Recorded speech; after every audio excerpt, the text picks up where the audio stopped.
2.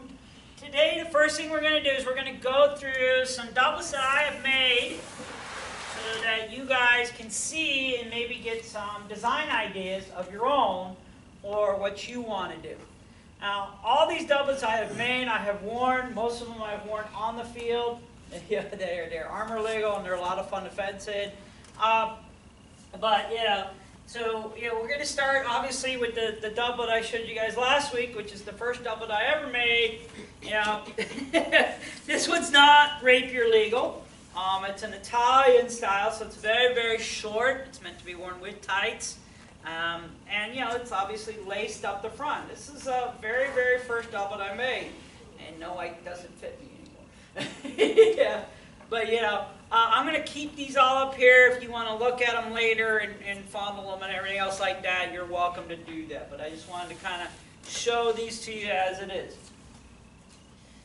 Now, this one is one that I've actually given to Valerie and Amelia. It's one of my older doublets.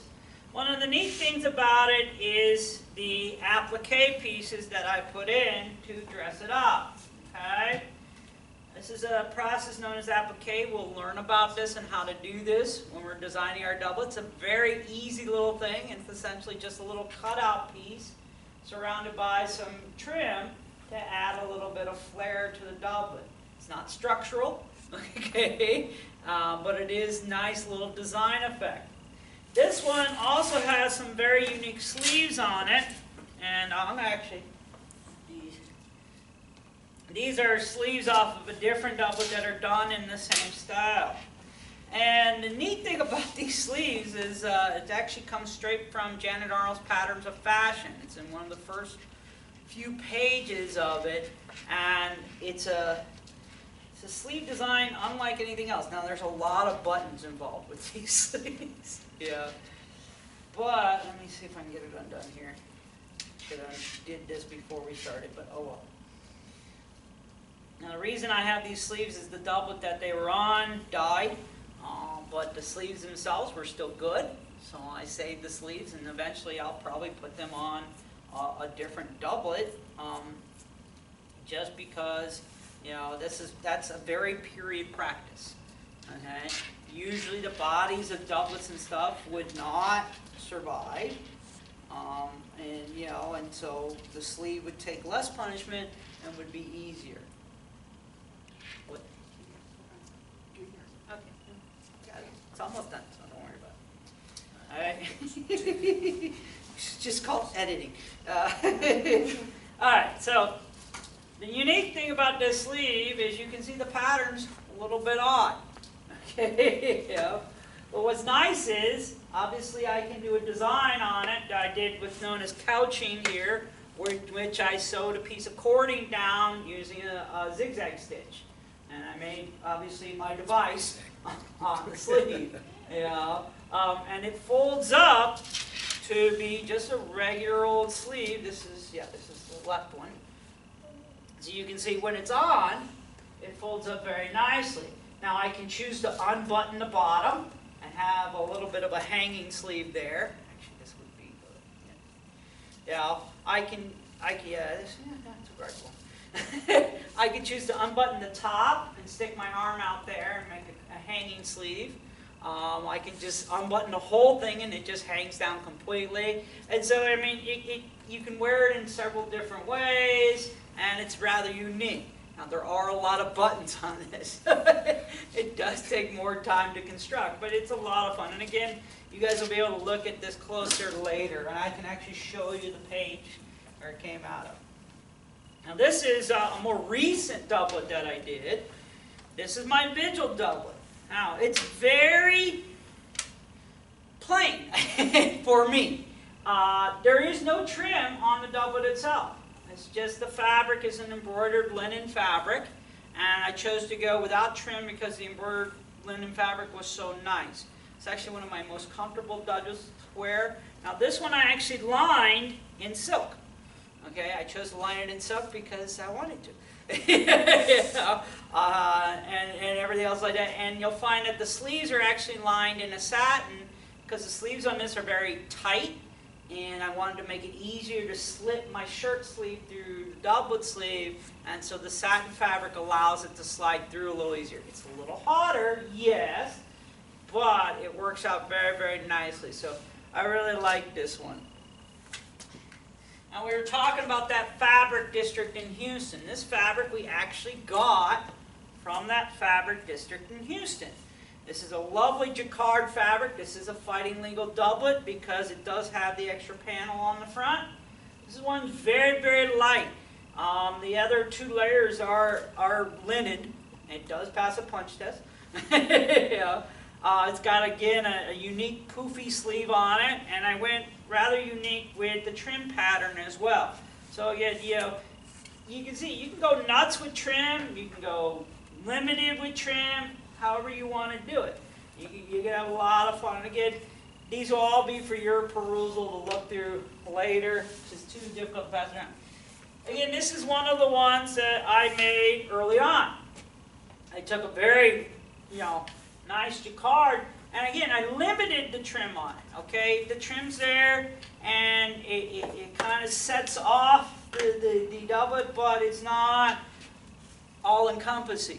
This is actually a Spanish doublet pattern, because as you can see, there's no seam along the back of the collar. The back of the collar goes all the way up. So, and that's one of the patterns that we'll be discussing in this. It's a very neat pattern. It's actually one of my favorite patterns to use.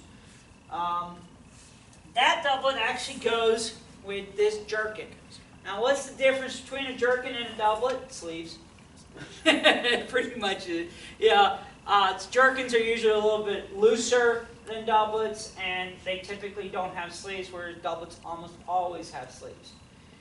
There's over 1,000 yards of cording on this doublet.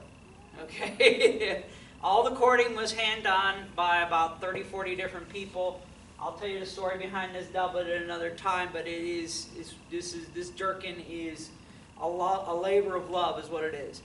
And so this is commonly known as the strap work doublet. It is in the Patterns of Fashion, and this is my version of it.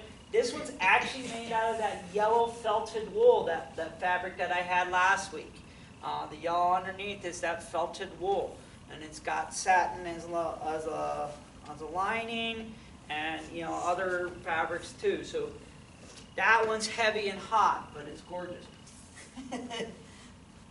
Now this doublet here is literally like the first one I made after I learned how to do the solder system and the bias tape construction. This is one of the first ones I made. I brought this one in not because it's anything unique or anything like that, except for the trim is actually lace with a layer of ribbon underneath it. So this is, again, it's a way you can combine trims that you see to make a unique little thing. I really like this method of layering ribbon underneath the lace. It's a little bit time-consuming, but it looks awesome. And this doublet, I will tell you right now, is 15 years old? Yeah, approximately 15 years old. I used to be able to fit into it. Not anymore. I gotta lose 20 pounds to get fit into it again. But it still passes a punch test after 20 years of washing and wearing and everything else like that. So, if you make it right, it'll last for a long, long time. And as long as you don't gain weight, you can still fit into it. Now this one I brought simply because it is a very unique fabric. The outer layer of this is a printed cotton material. Okay, you'll have to come up and look really closely at it, but it is literally, it's a printed cotton, it's gorgeous, and it's one of my favorite doublets to wear. Alright, this one's not rapier legal. Okay, it's not, doesn't have enough layers to it, it won't pass a punch test. It's very comfortable to wear. It's also got the spiral cut sleeves. Another little unique thing that you can do with sleeves. I love doing fun things with sleeves. So,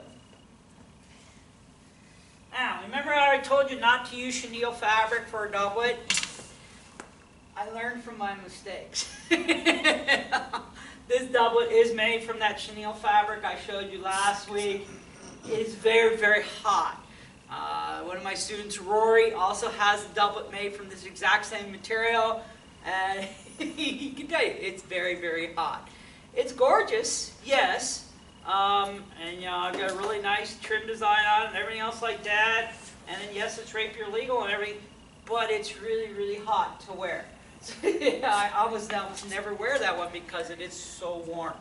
So, now, I brought this one in because I want to show you guys how I attach my pants to my doublet. Okay? In period, the doublet ended at the natural waist. And if you want to make your doublet in that style, we can. The problem with that is, especially for guys, our pants don't go up to our natural waist. They fall down to our hip line. Okay? And we get something known as gapitis. In that there will be a gap between the bottom of the doublet and the pants. In period, what they would do is they would actually tie them together like I have here. Okay? You can see there's a little panel on the back of the doublet that has holes in it, and there's holes in the top of the pants. They are laced together using a string, and you step into it, you put it on much like a jumpsuit. Of course, this means that you have to plan your bathroom breaks. Okay, so if you want to go to the bathroom, you don't want to put this in the porta-john on the floor. No, you go to your tent, step out of this, you put on your coat, then you go to the bathroom, and then you come back and you get dressed again. Okay, so it does make things difficult, but it looks really good, and you'll get that real period look when you wear this. We don't have to put the waist at the period length. Okay, I'm going to show you different ways of making the pattern to make it more comfortable for our modern taste. It means the doublet won't be 100% period, but it will still look good, and you won't have to tie your pants up. And now this doublet is the tropical weight wool. It's hand woven, and yes, it was very, very expensive. Okay, we're talking, I think when we purchased this, it was $65 a yard. Okay. And it was only 28 inches wide. Okay, so we had to buy extra yardage just to make a doublet out of it. Okay, I hand sewed this entire doublet, and it's very, very nice. What? Using a bone. Yeah, using a bone needle, yes, and silk threads. So, yeah, but this is one of my most comfortable doublets. It's also the one I never wash. Okay, because it is hand woven wool. I take it out, I air it out. Once in a while I spray it down with Febreze, but you know, I wash the undergarments that go underneath it, but the doublet itself I don't wash because, you know what, I ain't letting it get ruined. It's that simple. Last, I got a few more. This is one of my more recent ones, okay? I got it to show you that applique method again. You can see in this one we've actually added pearls to the applique piece, okay? This is again one of my favorite doublets to wear. It's very, very pretty. It's not armor legal because the red material is actually a silk satin. It does have these spiral cut sleeves on it. Your arm's not going through the that's spiral. why it came out. But Get dressed. It's not. there. But as you can see, once it's on, because it is that period height, you can see where it sits on my back. Okay, yeah. And so if I don't tie the pants in to the back of the doublet, you're going to see that gap right there. And so that's what we want to make sure we do. But you can see these spiral sleeves. They look awesome. There's a lot of work. Pearls are one of the cheapest ways to add really nice bling to your doublets.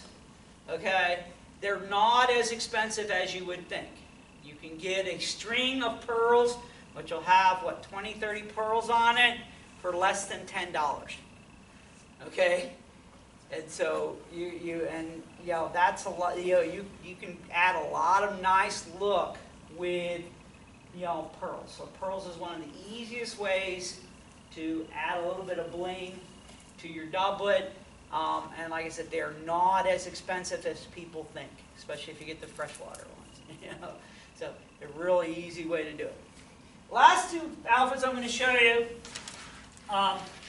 they're made from the ultra suede. Now these two are matching outfits. This one is mine, okay? And again, you can see a fun little thing you can do with trim. I sewed lines and then I cut little slashes between there. Again, this design idea comes from the Patterns of Fashion book.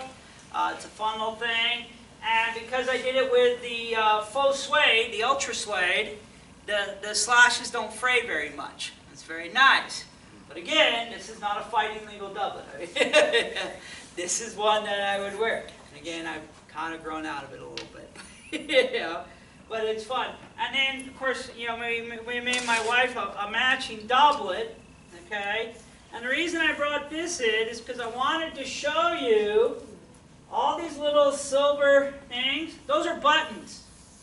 Those are buttons, little plastic buttons, like I showed you last week, where we cut the shaft off the button, drilled a couple little holes, and then sewed it to the outfit. Again, cheap, inexpensive way to add a little bit of bling. On the sleeve, we have Swarovski crystals. Okay? Again, these are not that expensive. And again, you can add a little bit of bling to the doublet itself. So, I mean, these are just some design ideas that you can do. Okay? And, you know, again, you know, later on, if you want to kind of go through these and take a look at them, take a closer look, if you've got questions for me later on, I'll be happy to answer them. Okay? But, you know, these are just, this is basically most of my closet right here. I do still have others that I didn't bring with, but that shows you the scope of, you know, what we're doing. All right, so now we're going to talk about measurements and how to take measurements and everything else like that. And then what we're going to do is we're actually going to take measurements on each other. All right? First of all, you cannot take measurements on yourself. Any measurements you take on yourself will be off, okay? And it will make things difficult at best, okay? There are, you know, two very standard ways to take measurements, okay? Modern people will generally use a tape measure, okay? You can get one of these at your local fabric store. I paid $2.50 for a few of them today, you know, and so $2.50, not that much. These are usually 60 inches long. They usually have inches and then centimeters on the other side, so if you want to go metric, you can. And I have extras today that we can use. This is the standard thing most people use to take measurements. Okay? In period, they didn't have tape measures. In fact, most tailors didn't even know how to use numbers. They didn't use numbers. That's why if you look at the Spanish Tailor's Handbook, there's all those silly little marks in it. That's how they measured stuff. What they would do is they would take a length of ribbon, okay? And each ribbon would be unique to the person from which they were making the outfit. They would draw a little line on the top. That would be the top line.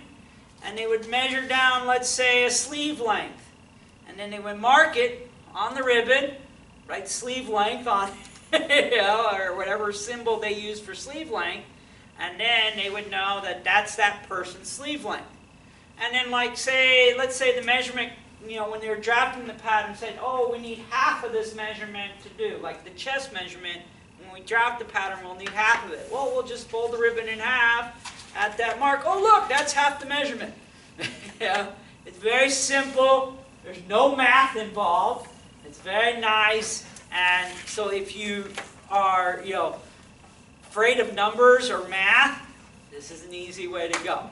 So we're going to work on that and everything else like that. So, we're going to start on our little thing here. Now, unfortunately, this link does not work anymore for the Sartor System book. I looked up and tried to find the book online. I think I may have found a downloadable version of the book. It's a free downloadable version, but haven't tested the link yet, so I don't know for certain. But honestly, we'll figure out a way to see if we can get people copies of that book. Here's the materials we're going to be using for drafting our pattern today. I have paper for you all, so don't worry about that. I ordered more paper on Amazon. It didn't get here on time, so I went to Hobby Lobby, and I was able to get a 75-foot section of 36-inch wide paper for less than $20. Okay, so this is an easy way to get paper. Wrapping paper, like I said before, works, but it is very fragile, and I don't like it. Okay, these came from Michaels. It's just that fateless poster board paper that they use in a lot of schools. The problem with this is there's only, I think it's like 12 feet of paper here. So, I mean, you can't get too many patterns off of that. Yardstick. As I say, wooden or metal, doesn't really matter. It does need to be flat. So, unfortunately, Valerie, I don't think your yardstick's going to work. But, yeah, so if you do have one of the metal ones, take care of it so that it doesn't get all bent up. The wood ones, however, do break. So you get a 50-50 chance. Again, easy to find at your local craft store. The L-square. Okay, you want one of the big ones like this. You can use a little one, a little 10-inch one, but it's not going to really help you out that much. One of these big, long 20-inch ones is what you need. This one's made out of metal. Good solid one. I got this at the local hardware store. So yeah, you can find these also at arts and crafts stores, but they'll be more expensive. Go to the hardware store, it's a lot cheaper. Okay? The quilting, 18-inch clear quilting roller. I am sorry that I failed to describe this adequately last time. And I know some of you bought the wrong ruler. Okay? It needs to be this flexible 18-inch quilting roller. You can find these in the drafting section of some of your local art stores. It needs to have the graphs lines throughout the ruler is what you're looking for. It doesn't have to be 18 inches long. If it's longer, fine. If it's shorter, yeah, I wouldn't go with anything less than a 12-inch ruler, but you can probably get away with it. But the idea is that you can see through it. This one's a red one. Most of them I've seen come in blue, but that's what you'll need. Sharp pencils, obviously. Erasers, obvious. Masking tape, pretty obvious. A couple other rulers that might be helpful, like I showed you last week, are rulers that have curves on them. If you're not very good or not very artistic and you don't think you can draw a curve, one of these will help you out. Again, I found these in the art section of my local craft store. You can sometimes find them in the quilting section. It just depends on what your local sewing store has. And then we have a tracing wheel. This one has teeth on it. Okay?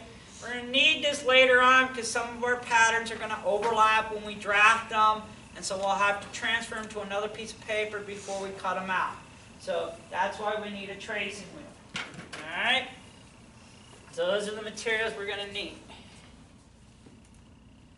The measurements we're going to take. Okay? Height, chest, waist, hip, front width, back width, shoulder length, waist length, sleeve length, and the duck foot. When I say duck foot, that's probably the oddest one. That's where you put your hand, you make it look like a duck, much like you're putting on a sleeve, and you take a measurement like that. That's a duck foot, okay? We do this measurement so that when you put your sleeve on, the wrist hole can be, just big enough to get your hand through so that the wrist of the sleeve doesn't slide up your arm. It makes things much better for the doublets that we use for fighting rapier in. Sometimes they can be hard to take off because it'll turn itself inside out, but you'll make things a lot easier. All right. So we're going to go into these in a little bit more detail. Except for the four measurements on the left, the height, chest, waist, and hip. If you're using the Sartor system and the mathematical equations, those are the only four measurements you will have to take, that and the duck foot. The rest of the measurements can be calculated out using the Sartor system.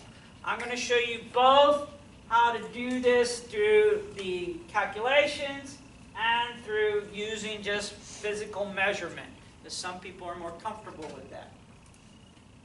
Alright, so here's the measurement. Height.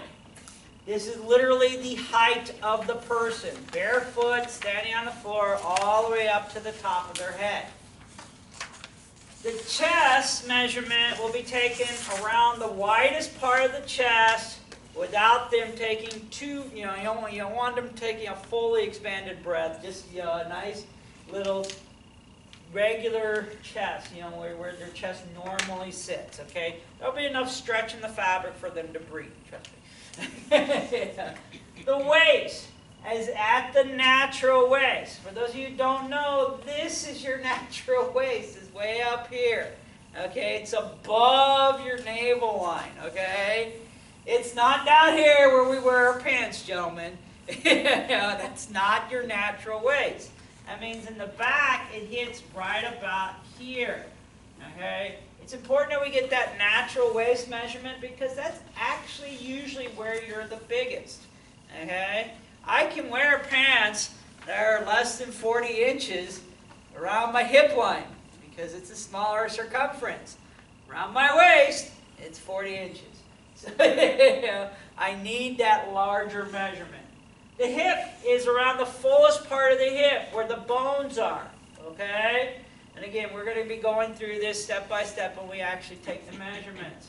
Now we start with the odd ones, the front width. The front width is actually from the very top of my armpits, and it goes across my chest right here. Okay? This is the front width. It's a very odd measurement to think of, but when we draft a pattern, it will be very useful. The back width is the exact same thing on the back. It starts at the top crease of the armpits and goes across the shoulder blades on the back. The shoulder length is from the curve of the neck right here up to this bony point on your shoulder. That's where the shoulder bone is, and you'll feel that. In modern tailoring, you will see they have a very long shoulder. Okay, suits and stuff normally have what we call a drop shoulder. In period, we want that shoulder to end right there so that we have movement. Movement is very, very important in period doublets, especially doublets we're going to use to fight in. Okay? The back waist length is basically the length of the doublet in the back. Normally, it goes from this nice little bone right here in the neck to the natural waist.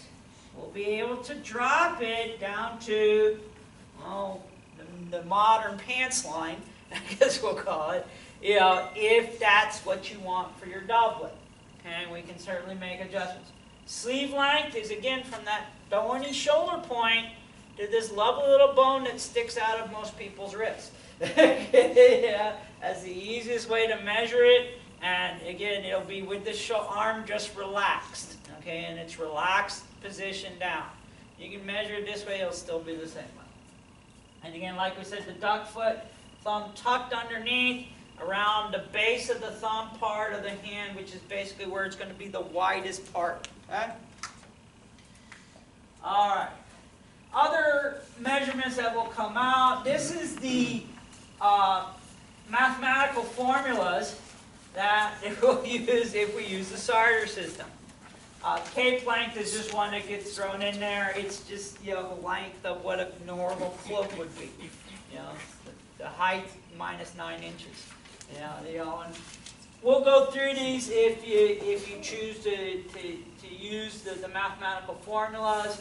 You can see they're rather complicated. I have an Excel spreadsheet on my computer here that does all of them for me.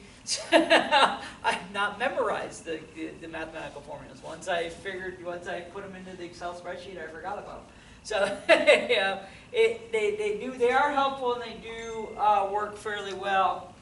Okay? Now, here's an example of my current measurement sheet. Okay? You can see that, height 67 inches. Everything's done in full inches. So, if we say 5'7", then you have to convert it. So we just say 67 inches. Yes, I'm actually a little shorter than 5'7". I'm like 5'6 and a half. I just rounded up. It makes life a little easier. Chest currently is at 42. Waist is at 40. Hips at 42. Men tend to be tubes. Okay. Most of the men I have measured and made doublets for were tubes. Yes, that tube kind of curved around, but their chest, waist, and hip measurement all seem to be within a couple inches of each other. I have met men who actually do taper down very nicely, but most of us seem to be tubes. Women, on the other hand, have curves. Curves make making doublets difficult, but we'll get through this. Okay. The correction ratio is something that Sartor uses. It's his little variable that he calculates for each person individually. It's based mostly on the height, and it's how it's a variable that he uses pretty much in all of his formulas to figure things out. That's why it's there. And then the rest of the measurements, except for the duck foot, are all calculated using the Sartor system. Except for down here where it says back waist length and it says or 20. Yeah, that's where the 20 would be down to where my pants line is. Okay, so if I wanted to make something slightly longer, that's the measurement I would use instead. Okay, so you can see there's all sorts of decimals in there, and rounding is very okay. So if I wanted to use the front width instead of using 16.024, I would just use 16 inches because it's close enough. For the back width, I would actually use 17.5 inches because it's close enough. That extra tenth of an inch is not going to make that big of a difference. Okay? Alright, so this is what we're going to come up with once we get our measurements. This is called a body block. Okay? Now this body block is a representation of the person's body. This here would be the center chest. This would be right down the center of the chest. This is where the buttons would go. Okay? Obviously, this is the armhole. We also refer to that as the arm's eye. Okay? So this is called the arm's eye. And these are the shoulders that would connect to each other. I'm going to explain why that curve is there. And of course, that would be the center back line, right down the center of the spine. Okay? The nice thing about this is, like I said, it's a great representation of the person you're making the pattern for on a flat surface. Unfortunately, the human body does not have very many flat surfaces, so it makes things difficult. So, but that's what we're going to use as a basis for drawing our pattern. I have used these body blocks to draw period Elizabethan patterns, to do Persian patterns, to do Viking patterns, to do coat patterns, to do bodice patterns. I've used these body blocks to make any kind of pattern, even modern suit jacket patterns. So you can use these body blocks to make any period patterns you want. We're going to make doublets with them because that's what this class is all about. Okay? So, and we're going to show some examples and everything else like that. You see this word ease. Okay? The pattern's going to be adjusted for ease. Ease is how loose the garment is. Okay? Doublets tend to be very form-fitting, tend to be very close-fitting to the body. They have very little ease. In our modern terms, that would be anywhere between 2 and 4 inches of ease. Okay, usually it's about 3 or 4 inches.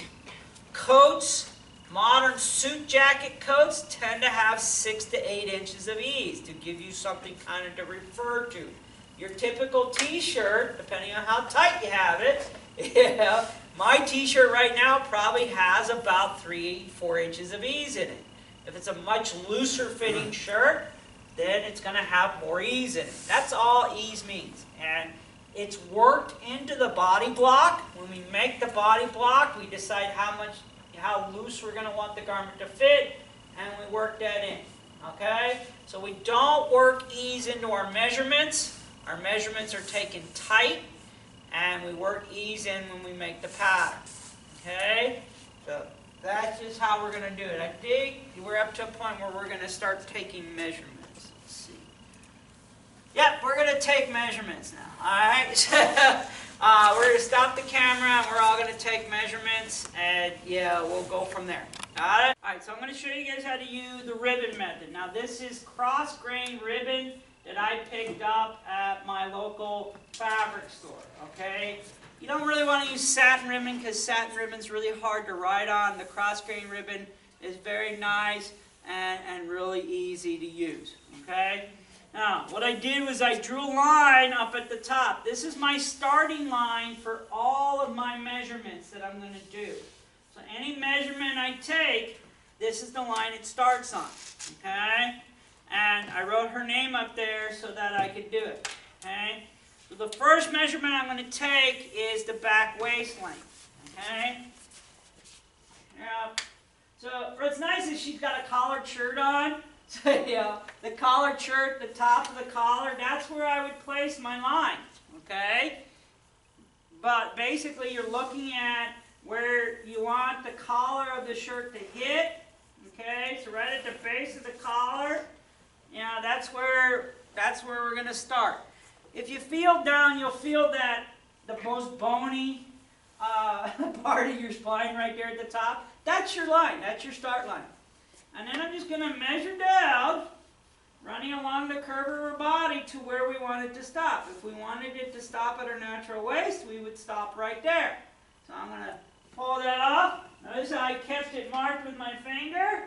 I'm going to draw a line here, and I'm going to write BWL, back waist length, and I'm just going to write natural waist off to the side just to make sure I know that. And then just for fun, I'm going to do the same measurement again, and I'm going to take it all the way down to where it would be where what we call, like I said, the modern pants line, which is there. It's only a few inches extra, okay?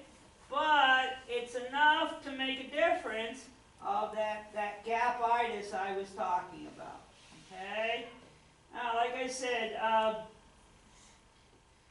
if we were doing this as a period tailorway, we'd be writing the little symbols that you see in the Spanish tailor handbook or in the Modern Maker.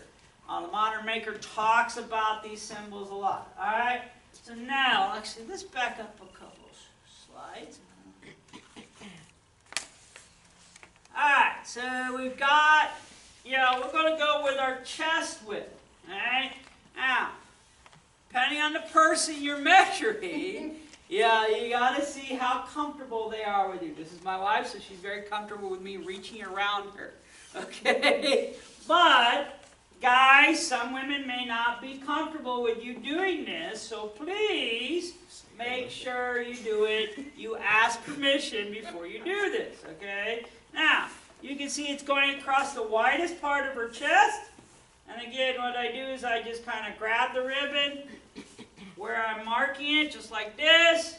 I'll put it down on the table, making sure to draw the line right there. Now this means your lines aren't going to be perfect, okay? Guess what? As long as you're within a finger width, you're probably okay. You'll notice as we go along, I talk a lot about using your fingers as measurements. That's what they did. Because your fingers stay pretty consistent as long as you know about how wide your fingers are. And fingers, for the most part, are about the same width. So it works out pretty good.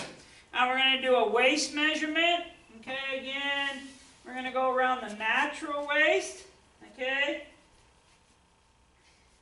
And we're going to turn you, again, all I'm doing is pulling it nice and snug. I mark it with my thumb. Okay? Come out to the table, get that mark, and then I draw my line, and I write waist, okay? The hip measurement. Again, I'm going to find the widest part of the hips, okay? mark it, and boom.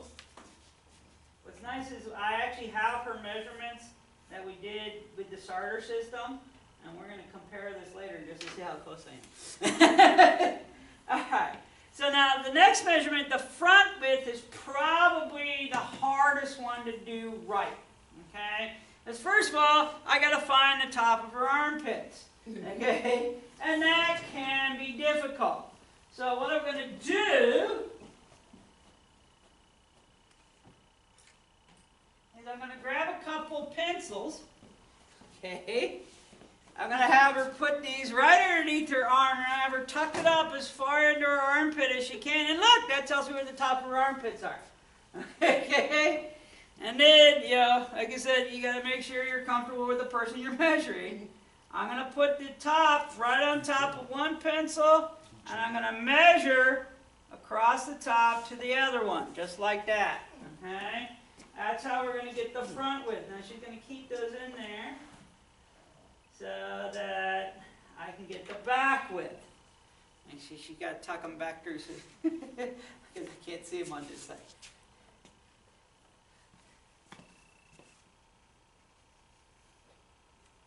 There we go. Now I can see it.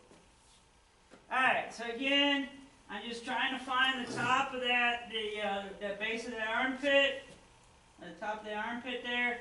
And again, I'm just going to measure across. Now the back width should always be a little bit longer than the front width. Okay?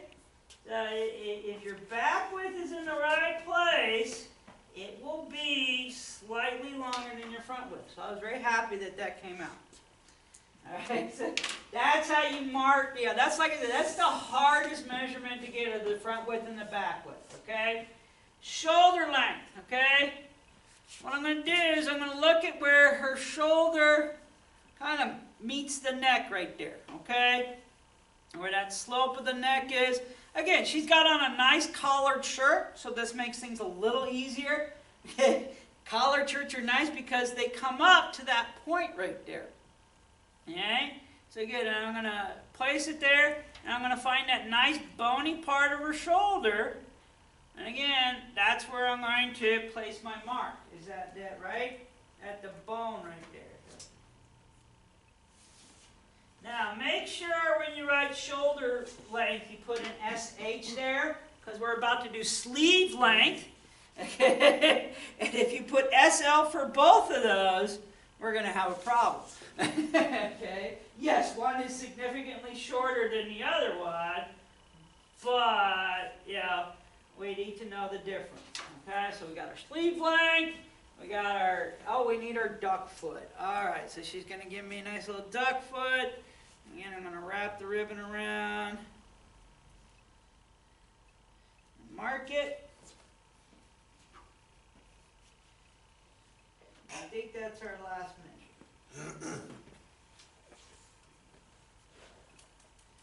Alright, so that's how you're going to take measurements. Now, if you're going to use a measuring tape, obviously you're going to take these measurements, and as you go along, you're going to write the numbers down. It's that simple.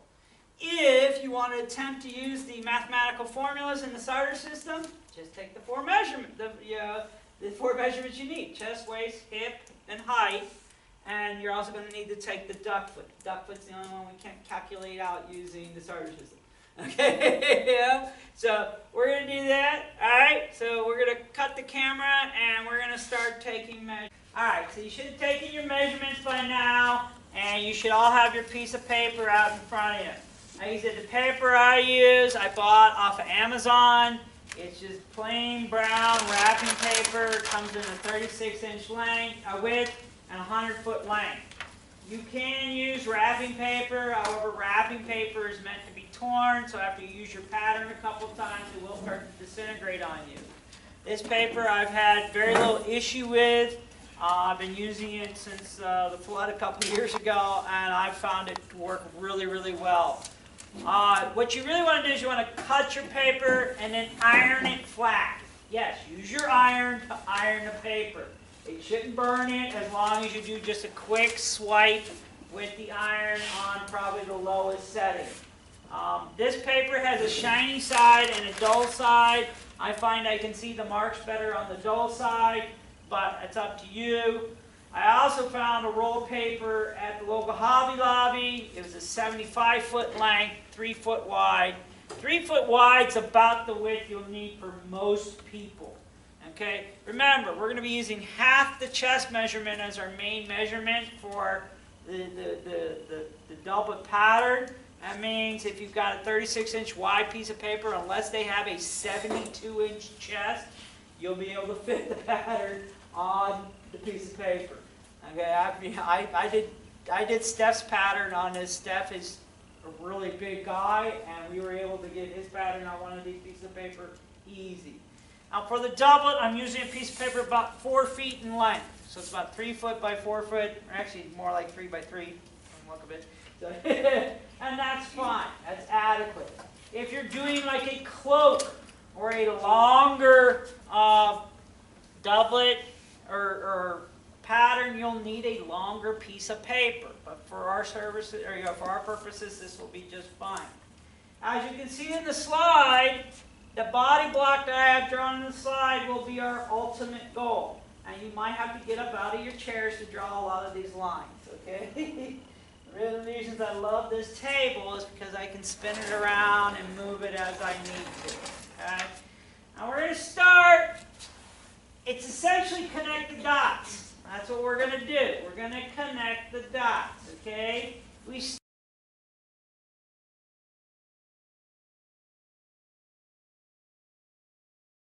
start making the body block by drawing what is known as the back line.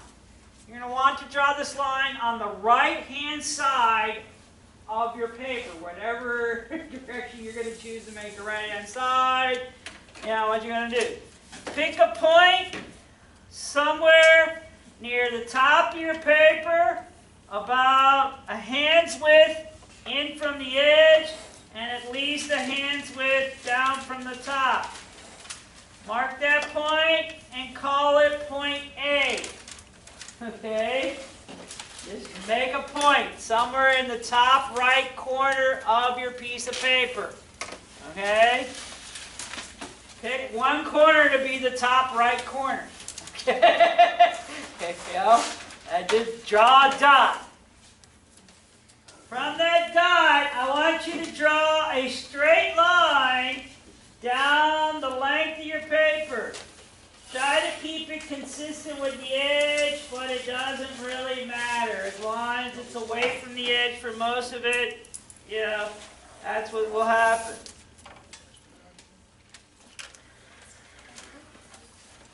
Okay? Your line should look like this. Ooh, look, it's a line. That's all it is. It's just a straight line. Nothing big with it.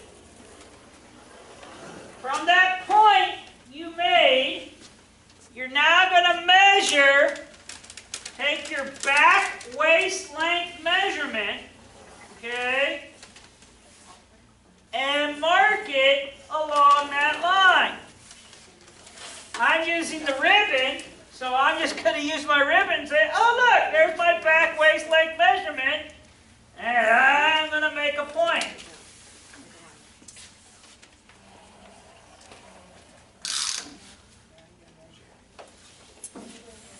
This is where your little clear ruler will be helpful, because usually your back waist length measurement is somewhere less than 18 inches. You can just sit there and slap it on down. You can use your yardstick, whatever you want to do to draw that measurement.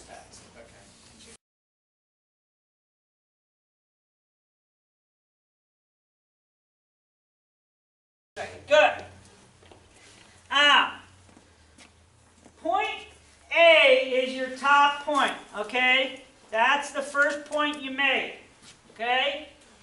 Point B is the length of your back waist length. Mark those, okay? Point C will be the bottom of your armpit, otherwise known as your chest line, okay? How much room you want in your armholes is what's going to make a difference here. If you measured your back waist length down to the modern waist, okay, all you have to do is take half of that measurement, and that will be your point C. Done. Okay? So if you measured your doublet a little bit longer than what would be the period style, all you have to do is half the measurement for your back waist length, and boom, there's your point C. Okay? If you want your armholes to be a little bit more open, like you don't like things tied up underneath your arm, take 2 of your fingers, mark the line a little bit lower than what you just did. Okay? That's all you really have to do. The more you open it up, the more room you'll have in your armholes. But don't be too generous, because otherwise you'll end up with armholes that go down to your waist, and it won't be comfortable. Okay? Since I do it, you up? We use the system. Is that to the natural waist? That's usually to the natural waist. If you use the starter system, what you've done is your back waist length is to the natural waist. If you want to drop it down to the modern waist, take the entire width of your hand, put it on a piece of paper, mark that line. Okay? Because if you look, if you look at the top of my hand, that's sitting at the natural waist, and the bottom of my pinky is sitting right at the top of my pants right there. Okay? So the width of your hand is generally a nice marker to give you a little bit longer doublet, more of a modern fit. Yes? So you want A to be the length that you want, either natural or... Yeah, you want A to B to be the length of the doublet that you want. Okay? Starter finds period. Yes, the starter system finds the period natural waistline. So if you use the mathematical formulas, it will have the natural waistline. If you don't want that gap, or you don't want to have to tie your pants to your doublet, you'll have to drop it down a little bit. Okay? These are adjustments we can make once we make the mock-up. So it's not that big of a deal if you mess it up here. Okay? Yeah, yes. So we have, let's say, a 20 back waist length, we take 10 inches. Yeah, if you have a 20 back waist length for your point C, half of that is 10, mark that on your sheet. So measure 10 down from A, boom, 10 inches, boom, there's your mark. That's any extra. Yeah, always measure down from A, okay, for this. Now, since I'm using a natural waist, or the natural waist length for Michelle's doublet pattern that I'm doing right now, first thing I do is I fold my ribbon in half at the back waist length. That tells me, well, that's half. Wow, that's pretty neat. Okay? And what I'm going to do, since it's a period pattern, I'm going to drop the armhole about 2 fingers in length down from that halfway point. Okay? Is if I went right at half, since it's a period pattern, at her natural waist, that would put the armhole right up in here, and that would not be comfortable. We want a little bit more comfort, so we drop it down 2 fingers. If you want to drop it down 3 fingers. You'll find I use the finger measurement a lot, because it's very consistent, okay? 2 fingers on me is approximately 1.5 inches. Okay? Or 1.25 inches. Okay? 3 fingers is right at 2 inches. So, it works out for me, okay? So, you can measure your fingers, and you'll find your fingers are probably about the same as mine, okay? You may be up to 2.25 to 2.5 inches for 3 fingers if you've got big hands, or you may be slightly smaller if you've got skinny fingers. But yeah, most people, the vast majority, if you take 3 fingers and you put it down on a ruler, the first 3 fingers, you'll find it's about 2 inches. Okay? 4 fingers will be roughly 2 3/4, or maybe upwards of 3 inches, depending on how wide your hand is. Okay? But yeah, that'll give you a nice basis for measurement. Okay? So like I said, I marked point C at 1/2 of A to B plus whatever extra I want for my armhole. I said, since I'm doing a natural waist, I dropped it down 2 extra fingers to give me a little bit more room. Everybody understand that? Everybody understand what I just did? Alrighty, next slide. That's why I said it's going to take us a couple classes to get through this. Now we're going to make a square out of what we just did. Okay? The first thing I want you to do, and this is where having a nice big square will come in handy, is you're going to draw a line squared out from A, B, and C across the length of your paper. Okay? Don't worry, just draw a big old long line. If you don't have a square, you can take your little 18-inch ruler, and you can just take one of those graph lines that's on the ruler, place it on the line you have drawn on your sheet, and look, it makes a nice little square, because all those are nice little squares. And then you can just draw your line out, and then slide your ruler, make sure it stays flat along the line, to extend that line at least 20 inches. Okay, probably closer to 25 inches. Okay? So go ahead and do that, and I'm going to come around and make sure you guys are doing okay after I draw my lines.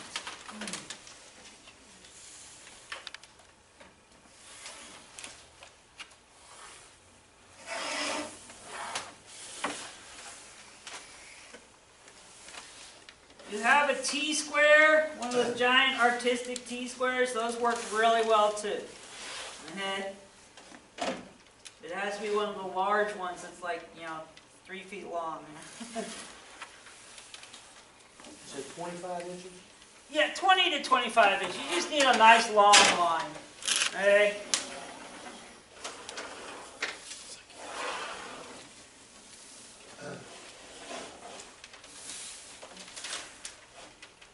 Now, one of the things I like to do is I like to double check my widths on my lines, just to make sure I'm drawing actually like straight lines and not curving them over or angling them too much. Mine's not real straight. Yeah. Alright, so now comes the hard part. We're going to draw a line D to F. Okay? That's this drop down straight line. I want to mark that line. Okay? And take that long line that you just drew out from A. To mark point D, here's how it's going to work. Okay? You take half of your chest measurement. So whatever your chest measurement is, you're going to have to cut it in half. Alright? So if your chest measurement was 40, you're going to cut it in half to 20. Okay? Got it? You're going to add to that chest measurement the amount of ease you want in the doublet. As we talked about previously with ease is how loose you want the garment to fit.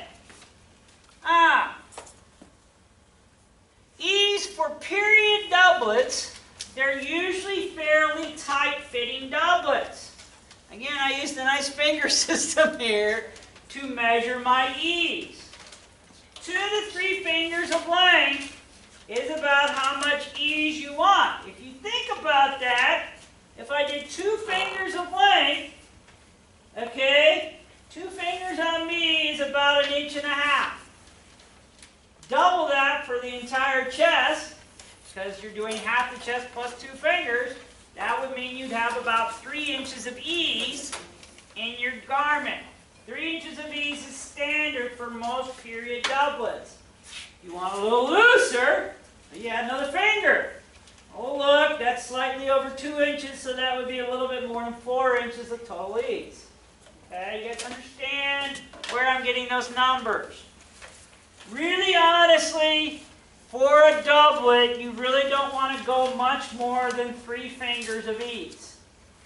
If you go more than that, it becomes too loose and it will start to bind up on you. Okay? So, keep your ease to about 2 to 3 fingers. I'm going to make this a 3-finger ease on this particular doublet. Now, since I have my nice ribbon, I fold it in half at the chest line. It allows me to get my measurement. I really like this. It's kind of nice.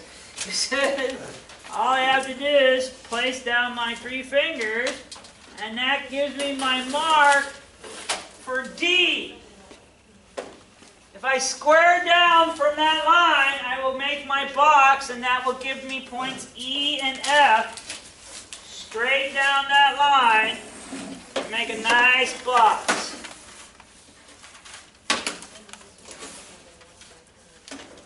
This is why I said you want your line across to be about 20 to 25 inches. Most people don't have a chest bigger than 50 inches, okay? Even when you add ease into it. Some people do, and for that you just need to make a bigger garment, but yeah. So, make sure you're marking these points as we go along. They will become helpful as we go along. Alright. So you take the 3 fingers and add it to half of the chest. Yes. Okay? Because that's half of your ease is 3 fingers. It works out pretty good. Alright? Again, you're going to take half your chest measurement. Okay? Measure out along that line out from A. Alright? Add to that measurement 2 to 3 fingers, however much ease you want to put in. Alright? And mark a point. That will be point D. Square a line down from point D to finish your box. Okay? And that will give you points E and F on line C and B respectively. Alright? Alright, I'm going to walk around. Alright, so you have the basic square for your body block right now.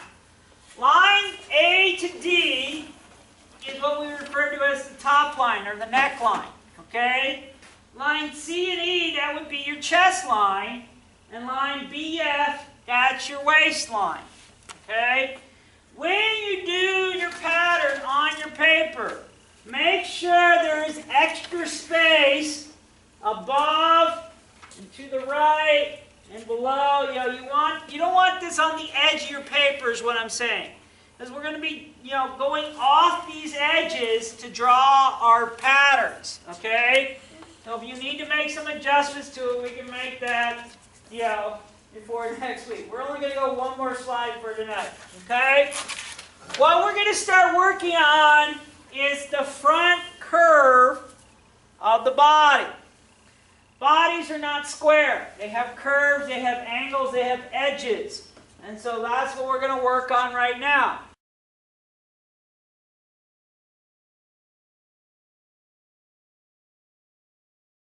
And this gets a little bit complicated, so please try to follow along. We're going to start with point G, okay?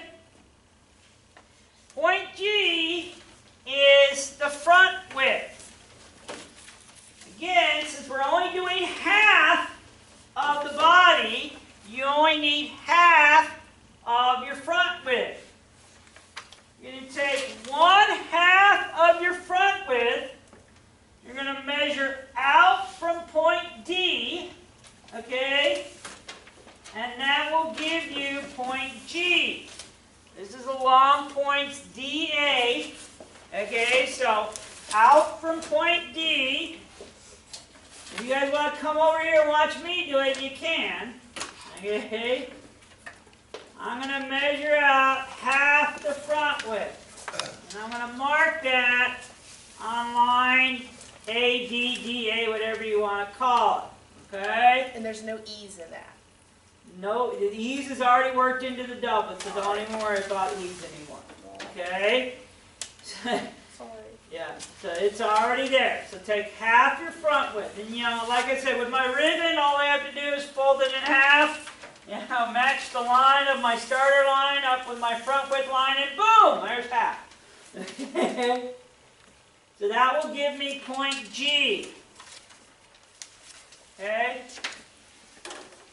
I will then use my ruler to square down from point G to, from line AD to line CE. Straight down, and that will give me point H. Okay? Does everybody understand that?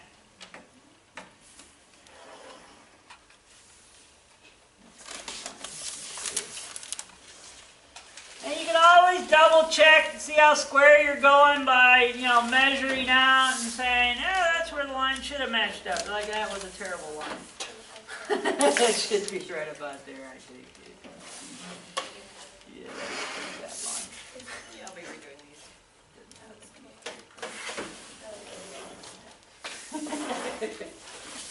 Is what, and if your line is crooked, just redraw it. That's why God invented erasers. Come on. And that's why you want to use a pencil when you're doing this. Alright, so you should have the line GH. Now we're going to put in line, or point I. Point I is 1/2 the distance from point D to G.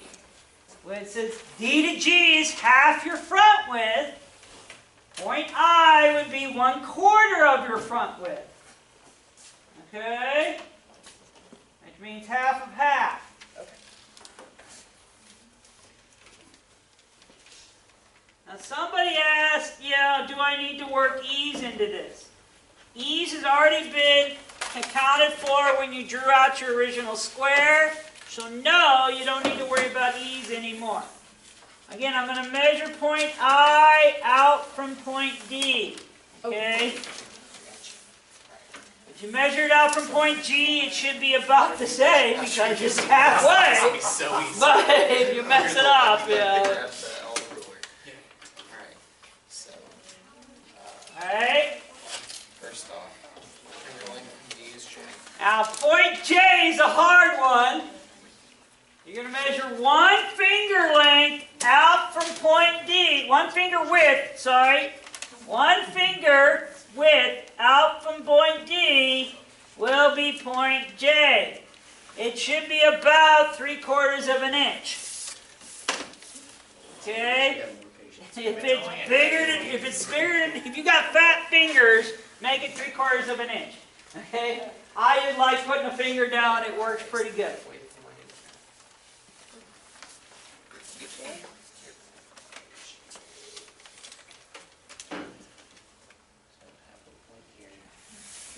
Alright, now that you've found point I and point J, you need to square a line down from point I.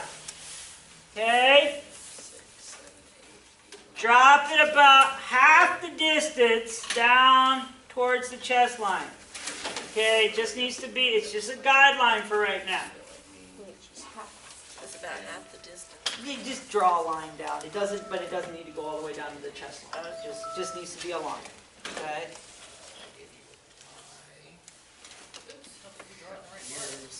Alright. Here comes the tricky part.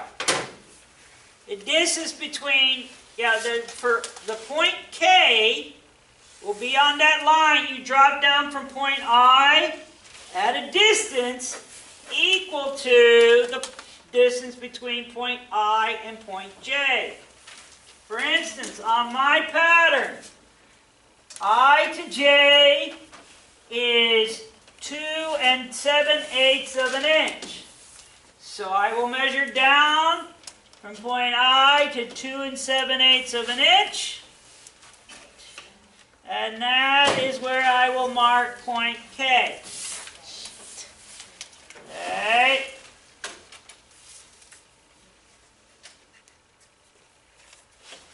Okay. Okay, we're to do a timeout. Alright, so some of you got ahead, but that's okay. What we're going to do is we're going to draw a line that squares out from K towards line DF. Okay? You can draw another little tiny box right up in the top right there. Okay, so just draw a line, basically connect point K to line DF. Alright, you guys see that? Everybody got that? Now, point L will be on that line. It is the exact same distance as the distance between point IJ and IK, and it will equal the distance between K and L. Alright? If you want to just put a finger length there, there you go. That'll mark it off too. But you know, since I'm working with 2 7/8 of an inch, that's where I'll mark it, and that will be point L.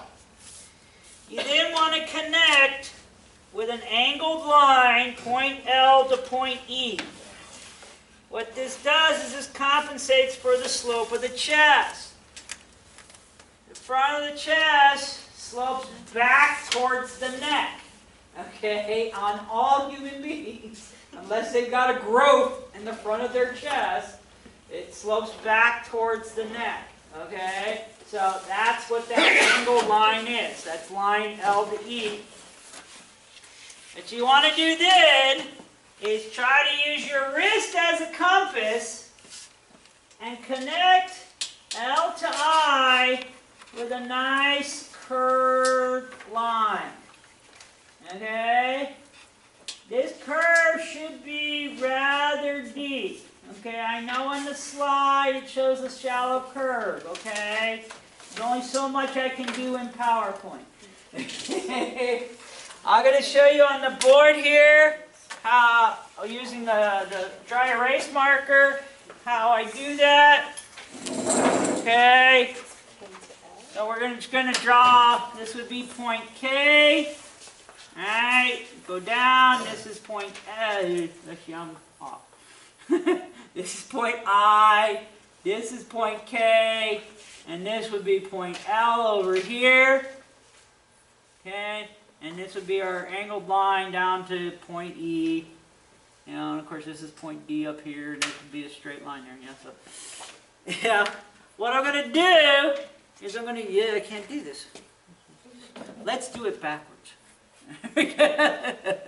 Is I'm going to use my wrist and I'm going to place it on the board, on the paper like this, and I'm just going to hold my wrist there, and I'm going to draw about 1,000 lines.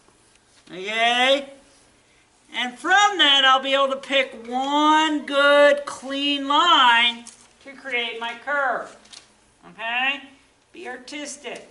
If you're really having trouble, take a curved ruler, put it down on the piece of paper, and pick the best curve you can, and there you go. I mean, that's an easy way to do it too. Alright, so curved ruler is your best friend in this case. You can draw a nice little curved line right there.